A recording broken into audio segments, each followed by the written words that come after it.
Hi, I'm Dr. Bonnie Rabin, Educational and College Admissions Counselor and founder of College Career Consulting. For 3 decades, I've worked as a university professor, and in that capacity, I provided academic advising, teaching, served on dissertation committees, and assisted students with navigating their path to grad school as well as their career. Today, I'd like to talk with you a little bit about how I work with undergrad and grad students in 4 different capacities.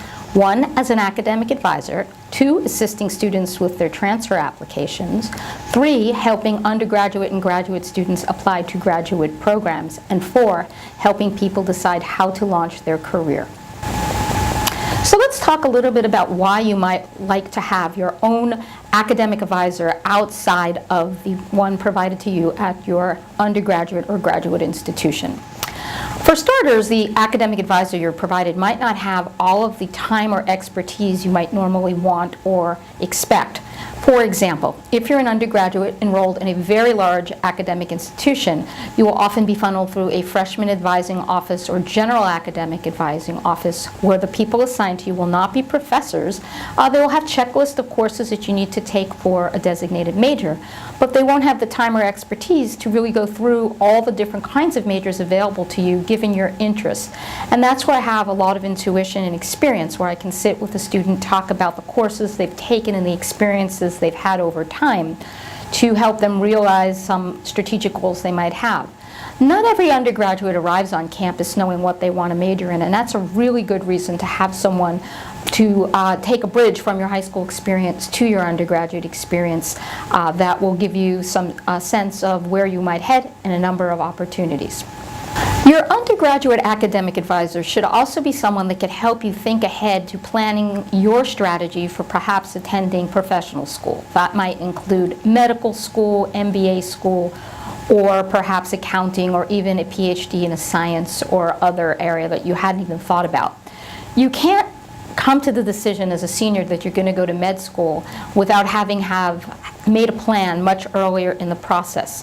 So I often tell students when they're in high school and they're looking at a campus to make sure that the campus actually has a pre-healthcare professional advising office, and if they don't, that's something that I can do, helping students determine not only the courses they should take, but the importance of the balance of clinical experiences, as well as possibly looking at research or REU experiences. Some students arrive and they have no idea what major they're interested in. And if you're assigned to General Office of Academic Advising, they just don't have the capacity to really spend the time and energy you should have. Now, as you advance as an undergraduate, you will be assigned a professor as a junior or senior. And I don't in any way want to insinuate that professors don't do a great job advising. That's exactly what I did for 30 years. We advised our students. But in a larger college, we're not assigned to students until much later in the process. The second capacity that I work with undergraduate students is as someone assisting them with a transfer application. And there's a number of reasons someone might want to transfer. Some students come out of high school and they're not yet ready for a 4-year college, and they begin their studies at a 2-year degree program locally, and at some point in that process they're ready to transition into a 4-year degree program. As part of the advising process, it's actually valuable to start talking with someone much earlier than the end of that 2nd year, but to plan the courses you might need to sequence into the 4-year program.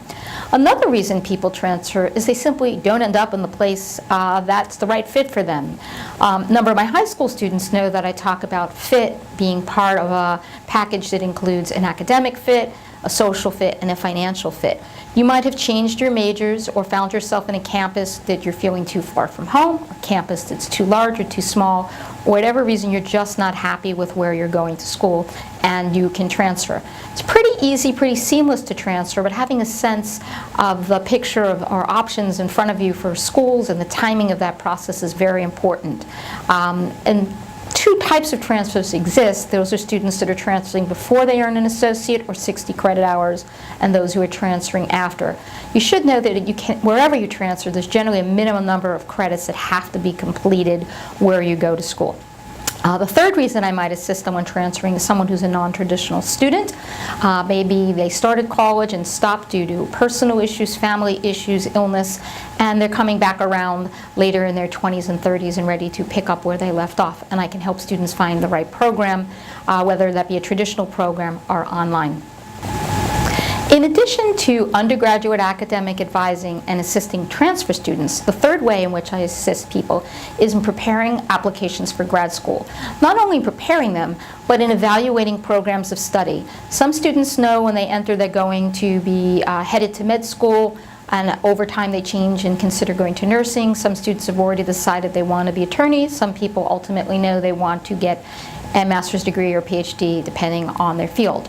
Whatever field you're thinking about, somewhere by the sophomore year, it's a really good idea to have a solid advising situation in place, whether you have it with a professional or someone at school, that they can guide you on the courses you need to take so that you are prepared to be successful in grad school, and that you bring to the table everything you need for your graduate school application. There are a number of parts of graduate school application that are particularly important. You may recall, as an undergraduate, you were writing an essay. For grad school, you're writing what's called a purpose statement. It's about 4 times longer than anything you've written for your undergraduate applications. Med school applications have numerous essays, as do law school applications. So we really want to have the thoughts on paper in a way that really presents your best foot, but it's hard to do so if you haven't been advising and working towards your plan a couple of years back. So again, as part of the graduate school planning process and applications, not only are you going to need someone to assist you with choosing programs and choosing essays, but to really think hard about what are you doing at least in your junior and senior year. Unlike being in high school applying to undergraduate school, grad school is a serious investment of time and money. You want to have had experience in the field and really think about what you're doing. For scientists, we often see that through REUs. For business school students, we see some experience perhaps in larger consulting firms or some of the brokerage houses. And for anyone applying to med school, you need a combination of clinical and research experience in the sciences. The fourth way that I help people, in addition to undergraduate advising, transfer students, graduate school selection of programs and applications, is I help people launch their career.